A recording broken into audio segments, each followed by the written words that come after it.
Gaza में पिछले 8 महीने से इजराइल 38,000 लोगों को शहीद कर चुका है, जिसमें बच्चे और औरतें सब शामिल हैं। लेकिन इजराइल आखिर फिलिस्तीन के इस इलाके में इतना जुल्म क्यों कर रहा है? असल में यहूदियों की किताब तौरात में लिखा है कि एक दिन याकूब अलैहिस्सलाम, जिन्हें इजराइल के नाम से भी जाना जाता है, वो एक दिन फिलिस्तीन के इलाके में सफर कर रहे थे। तो रास्ते में एक रात वो रेस्ट करने के लिए एक पत्थर पर सर रखकर सो गए, जहाँ उन्होंने ख्वाब देखा। और इस ख्वाब को यहूदियों की हिस्ट्री में बहुत इंपोर्टेंट रोल शामिल है। उन्होंने ख्वाब में देखा कि जिस पत्थर पर वह सर रखकर सो रहे थे, वहाँ जमीन से आसमान की तरफ लेड सीढ़ियाँ हैं, जिस पर बहुत सारे फरिश्ते बहुत तेजी से ऊपर नीचे जा रहे हैं। याकूब अलैहिस्सलाम नींद से उठे और कहा कि ये इलाका अल्लाह का असल घर है और इसी इलाके से खुदा की तरफ पहुंचा जा सकता है। मतलब यहूदियों के लिए फिलिस्तीन का ये इलाका इतना इम्पोर्टेंट है, इसलिए इस फिलिस्तीन के इलाके को हासिल करने के लिए यहूदी आज किसी भी हद तक जा सकते हैं। पुराने जमाने में इस पूरे इलाके को फिलिस्तीन कहा जाता था, लेकिन इजराइल की रियासत कायम होने के बाद यह सारा इलाका इजराइल के पास है और सिर्फ इतने इलाके में मुसलमान रहे। फिलिस्तीनी मुसलमानों के इलाके भी दो हिस्सों में डिवाइड है, वेस्ट बैंक और यह छोटा सा इलाका गाजा। फिलिस्तीनी मुसलमानों के इन दोनों इलाकों के बीच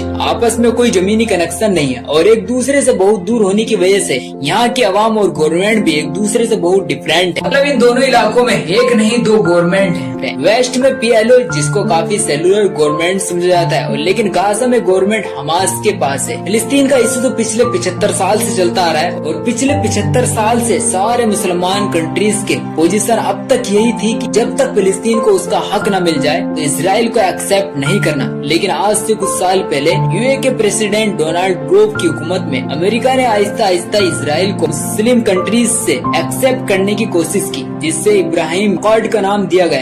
इब्राहिम इसलिए क्योंकि मुसलमान और यहूदी इब्राहिम अलैहिस्सलाम को एक सच्चा पैगंबर मानते हैं। अमेरिका के प्रेशर डालने के बाद अरब मुमालिक ने अपनी पब्लिक के खिलाफ जाकर इसराइल को एक्सेप्ट करना शुरू किया। तो सबसे पहले UAE, बहरान, मोरक्को, ओमान, इन सारी सब कंट्री ने इसराइल को एक्सेप्ट कर लिया और जो भी मुसलमान कंट्री इसराइल को एक्सेप्ट कर ली थी, अमेरिका गवर्नमेंट उन्हें स्पेशल एड भी दिया। मतलब सूडान के इसराइल को रिकॉग्नाइज करने के बाद अमेरिका ने उन्हें $1.2 का लोन दिया और उन्हें एक्सेप्ट करने वाली कंट्री के लिस्ट से भी हटा दिया। जिसके बाद आहिस्ता आहिस्ता सारी मुस्लिम कंट्रीज, पाकिस्तान, इंडोनेशिया, बांग्लादेश, इन सब पर प्रेशर डाला गया कि वो भी इसराइल को एक्सेप्ट करे। और ऐसा लग रहा था कि दुनिया का सबसे बड़ा मुल्क सऊदी अरब भी इसराइल को एक्सेप्ट करने वाला है, क्योंकि मोहम्मद बिन सलमान ने कहा था कि सऊदी के लिए इसराइल से ज्यादा ईरान से खतरा है। और यह भी पॉसिबल था कि अगर सऊदी अरब इसराइल को एक्सेप्ट कर ले, उसके बाद सारी मुस्लिम कंट्रीज भी इसराइल को एक्सेप्ट कर लेती। और बहुत ही चालाकी से यहूदियों को मुसलमान के इलाके में सेटल करा रहा ताकि फिलिस्तीन में यहूदी ज्यादा मुसलमान कम हो जाए। लेकिन इस छोटे से इसराइल को कोई नहीं रोक सका। इन सारी चीजों की वजह से पूरी दुनिया में यह कहा जा रहा था कि अब फाइनली फिलिस्तीन का मसला हमेशा के लिए दफन हो जाएगा और इसराइल पिछले 75 साल की यह जंग जीत जाएगा। तो आखिर आज से पिछले 8 महीने पहले 7 अक्टूबर को गाजा कंट्रोल करने वाले हमास ने अचानक इसराइल पर हमला कर और उनके फाइटर इसराइल में दाखिल हुए।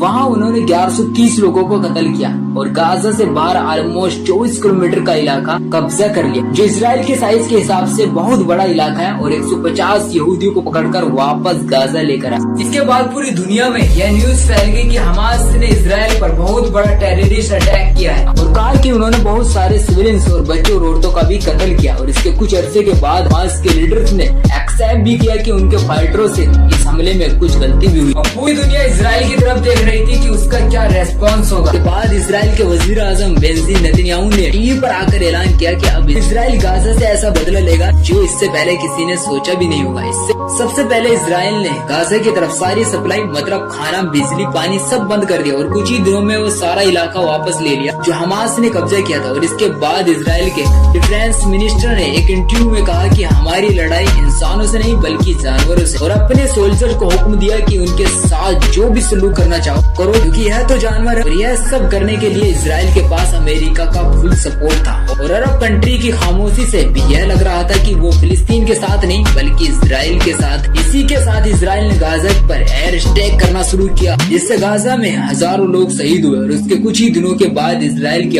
IDF गाजा के अंदर दाखिल हुई और फिलिस्तीनियों को मारना शुरू किया। लोगों को ख्याल था कि हो सकता है हमास इसराइल के साथ मिला हुआ हो, क्योंकि हमास का क्या ख्याल कि वो इसराइल पर हमला करे तो इसराइल का कोई रिस्पॉन्स नहीं होगा। जो भी हो, आखिर इसराइल की फौज गाजा के अंदर दाखिल हुई और गाजा के 3 cities Gaza cities, Khan Yunus और रफा में सबसे पहले इजराइल फौज ने इन तीनों सिटीज के आपस में कनेक्शन को तोड़ने की कोशिश की और फिर पूरी दुनिया के सामने फिलिस्तीनियों पर जुल्म करना शुरू कर दिया, जिसमें से उन्होंने अब तक 38,000 फिलिस्तीनियों को शहीद किया और अभी ये नंबर बहुत तेजी से बढ़ते जा रहे। सारे मुस्लिम कंट्रीज फिलिस्तीन के इस मामले को इग्नोर कर रहे थे, तभी दुनिया के सारे मुसलमानों ने इजराइल के खिलाफ खुद ही एक्शन लेना शुरू किया। आहिस्ता आहिस्ता पूरी दुनिया में इजराइल के खिलाफ प्रोटेस्ट होने शुरू हुए। ACLD की रिपोर्ट के मुताबिक अब तक दुनिया में जितने भी प्रोटेस्ट हुए उसमें से सिर्फ 14 इजराइल के हक में हुए और दुनिया के बाकी 886 प्रोटेस्ट सिर्फ और सिर्फ फिलिस्तीन के हक में हुए। मुसलमानों ने प्रोटेस्ट नहीं बल्कि एक और एक्शन लिया। मुसलमानों ने इजराइल की कंपनी और इजराइल को सपोर्ट करने वाली कंपनियों का बाइकआउट करने की कोशिश की। दुनिया में 57 मुस्लिम कंट्रीज और 2,200,000,000 मुसलमान,